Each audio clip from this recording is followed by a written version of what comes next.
Hi, my name is Craig Baylog, and today I'm being interviewed by Clifton Moore. What do you see as the role of the visual arts in society today, particularly in your profession? I see it as the story changing over the years, the history of filmmaking.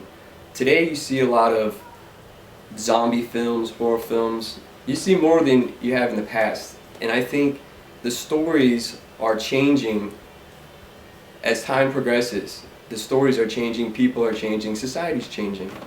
Another thing that I see changing is everything now, it's going from film to digital. So film is almost obsolete. And I feel CG, computer graphics, is it's playing a big part because nowadays you see more and more movies having CG in it, whereas before it wasn't like that. New communications and media technologies make imagery almost instantly available. Do you believe that this is a huge positive or negative? I see it being positive because let's use social media for example. You have Facebook, Twitter, Instagram, Tumblr. You have all these social media tools that could help benefit, I don't say benefit, but help get your name out, get your product out, get your film out. Now you have the power by using social media to really make a name for yourself and to be recognized. Whereas before social media, you weren't able to do that. You would have to know people and people would have to know you in order to get to another level. Whereas now you can just, like I said, you can make your own film, post it on YouTube, and it could go viral the next day. That's how powerful and positive I think social media plays. What popular images do you see that are frequently repeated throughout your industry?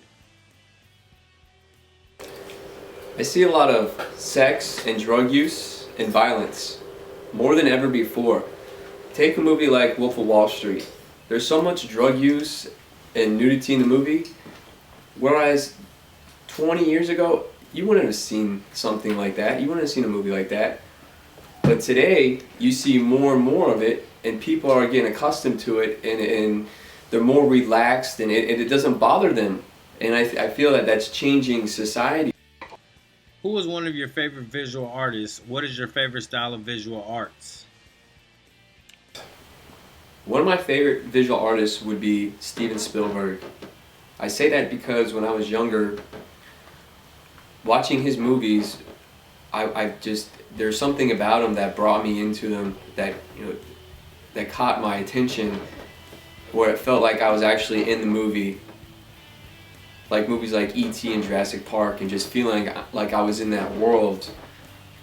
It's just his magic and what he's able to do with the team, and he's awesome. He's one of my favorite.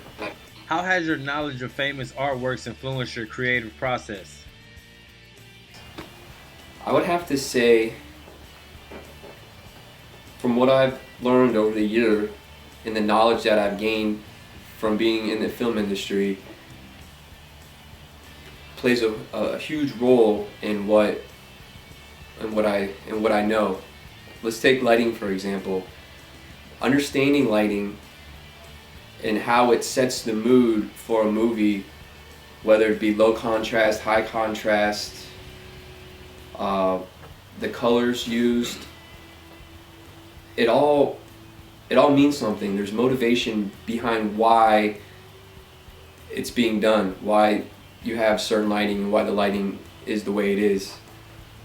Same thing with directing the talent and the blocking, and how your talent, how the talent moves from the blocking into certain positions. Everything done in a movie is done for a reason, and that is one of the biggest things I've learned being in the film program is there's a motivation, there's a reasoning why everything is done the way it's done. It's just not done because it's cool. And that is one thing that I learned because I didn't know that before, and now I do, and it's all, and once you realize that and understand it, it starts to make more sense.